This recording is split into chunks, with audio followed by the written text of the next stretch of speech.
So malapit na tayong matapos sa 2026. Nasa July na tayo. Ilang buwan na lang, Pasko na naman. Pagkatapos ng Pasko, 2027 na. Ha? Magiging busy na naman ang ating mga politiko kakaikot sa buong Pilipinas. Lalong-lalo na itong mga national candidates. Magpapapugi na naman. Sasabihin naman, ako ang may akda ng ganitong Republic Act para sa mamigay sa mga mahihirap. Ako ang naglagay ng pundo para punduhan ang ganyang mga tulong, mga ganyan. Papapugi naman, mag-fake news na naman. Siya daw naglagay ng pundo. Paano siya maglalagay ng pundo? Pundo ng Pilipinas yan. Ha? Kanya-kanyang papugi yan kasi mag-i-eleksyon na. Ha? Sa 2028. Magsisimula ang mga papugi na yan ng mga national candidates 2027. Ha? Ngayon nga, nagsisimula ng exhibition eh.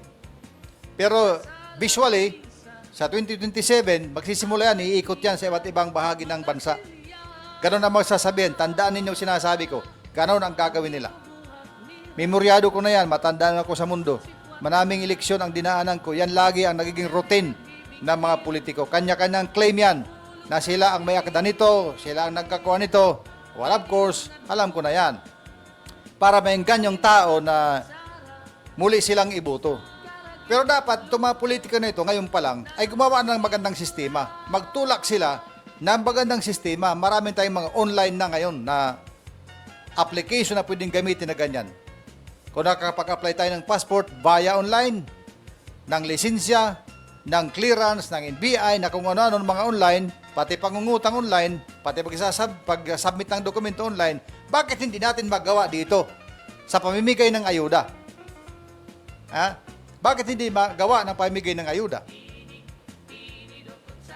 Na isa pang dapat gawin, yung mga member na yan, na hindi na kailangan mag-travel ng kilo-kilometrong itra-travel nila para pumunta doon sa isang binyo na may nanidismayo pang iba dahil sa sobrang init, sa nagsisiksikan ng mga tao. Bakit hindi pwedeng gawin na rin na online ang pagbabayad? Meron sila mga account, ma-GCash man yan, ma-GoTime man yan, ma-Maribank man yan, o kung anong mga klaseng mga online payment. Bakit hindi ganun na lang? Nagawa man yan noon ng Land Bank. Di ba? Bakit hindi gawin ngayon? Bakit hindi ginagawa? Mahirap bang magbawas dyan sa pag naka-online? Mas gusto ba natin yung face-to-face? Kasi pwedeng hihiritan na, magbalik ka dito sa akin ng ilang hundreds para sa ano namin, mga ganon. Ayaw ba natin ganon? Pwede namang madaliin yan kung tutuusin. Pwedeng madali ang sistema kung tutuusin. Bakit hindi ginagawa? Pwede namang gawin. Well, of course, kung tatanungin niyo ako, hindi ko alam yun. Kung paano actual gawin. Pero ang alam ko, ginagawa na yan ng gobyerno. Nagawa na nga ng online noon na gamit ang Land Bank. Diretso sa bangko ang bayad. Bakit hindi ginagawa ngayon? Bakit libo-libo mga tao ang pumipila sa kuntahang binyo para tumanggap ng ganyan? Nang sa ganun, bawas corruption na rin. Bawas bigay-bigay, nahihirit na, oy, mayroon ka dyan kuhan, pwede mo na dito. Di ba? Gawin ang ganun para maayos ang lahat ng ito at nang mabigyan ng lahat na mga dapat mabigyan. Ang susunod na CBMS survey ay gagawin pa sa 2027. Gagawin pa sa 2027. Malayo pa yon. Marami na namang magbabago sa buhay ng tao mula nung ginawa ito ng 2026 hanggang sa 2027 hanggang sa 3 years. Kung 2027 ito ay hanggang sa 2030. Pero wag mo na pag-usapan natin yon na 2030, wala pa yon eh.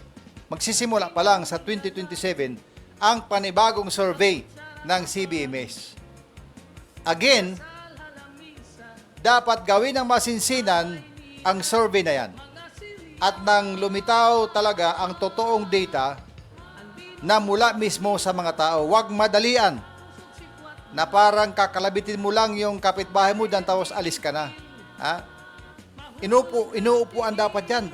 Ha? Kung maaari nga, papasukin sa bahay, dyan sa may receiving area, at doon mag-interview nang talagang makuha ang mga detalyeng kinakailangan at nang mailagay ng tama ang tamang mga data para doon sa database na ginagawa sa mga programa ng gobyerno.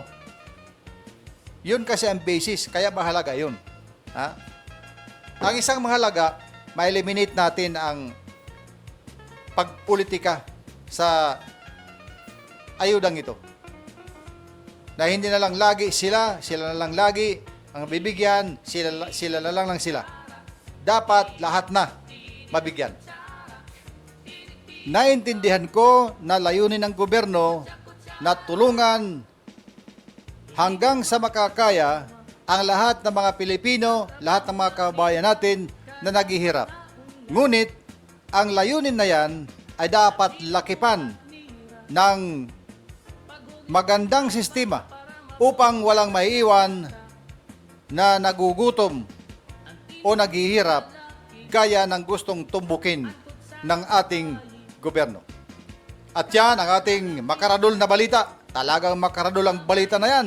Dito lang yan sa Istorya Pakaradol, dito sa Radyo Abante, Is JTV.